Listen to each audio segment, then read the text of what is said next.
বাংলাদেশ জাতীয় ফুটবল দলে এখন বিদেশি ফুটবলাররা যুক্ত হচ্ছে।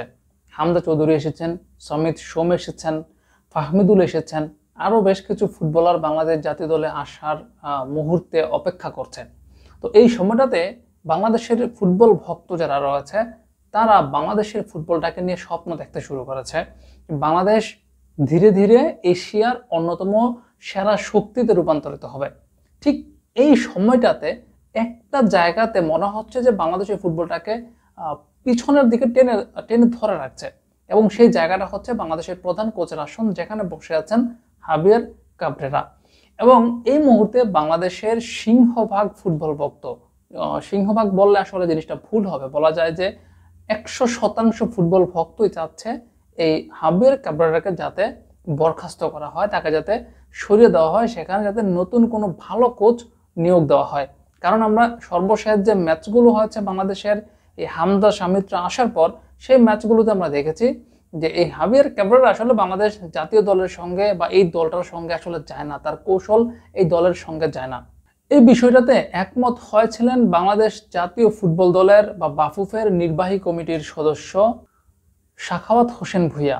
তিনি একটি অনুষ্ঠানে বা একটা আলোচনা চলাকালীন সময় তিনি ফুটবল ফেডারেশন সভাপতি তাবিত আউয়ালের উপস্থিতিতে তিনি বলেছিলেন যে কাবরেরাকে সরানো উচিত, মানে সে বাংলাদেশ ফুটবল দলের সঙ্গে মানানসই নয়। এটা বলার কিছুদিন পর আমরা দেখেছিলাম যে তাকেই আসলে সরিয়ে দেওয়া হয়েছিল, মানে ওই শাহিনকেই সরিয়ে দেওয়া হয়েছিল।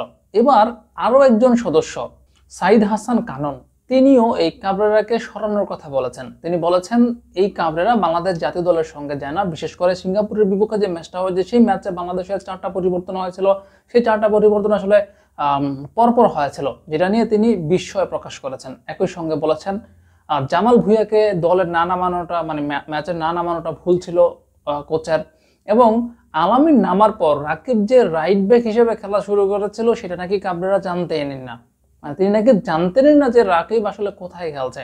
তো একজন কোচের আসলে কতটুকু সক্ষমতা, বা একটা কোচ কোন লেভেলের কোচ হলে তার কোন প্লেয়ারটা কোথায় খেলছে সেটা তিনি জানেন না। ইভেন সেই ম্যাচটাতে যদি জামাল ভুঁইয়া নামতো, তাহলে আমরা দেখেছি যে সেট পিচগুলোতে বাংলাদেশ আসলে খুবই খারাপ করছিল। তো সেখানে জামাল ভুঁইয়া হচ্ছে বাংলাদেশের একমাত্র ফুটবলার যে এই জায়গাগুলোতে, মানে এই জায়গাটাতে সবচেয়ে ভালো, মানে একমাত্র ফুটবলার যাকে দিয়ে এই সেট পিচে আসলে আশা করা যায়, তাকে নামানো হয় নাই।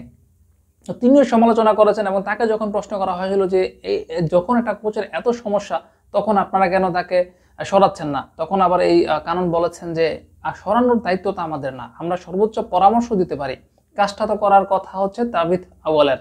তাই এখন প্রশ্ন উঠেছে যে কাবরেরার ক্ষমতাটা ঠিক কত, বা তার জনপ্রিয়তাটা কোথায়, কিংবা বলা যায় যে সভাপতি তাবিত আউয়ালের নিকট তার গ্রহণযোগ্যতাটা ঠিক কত, যে গ্রহণযোগ্যতার কারণে এখনো পর্যন্ত কাবরেরা বাংলাদেশ জাতীয় দলের সঙ্গে রয়েছেন, বাংলাদেশ জাতীয় দলের কোচ হিসেবে রয়েছেন।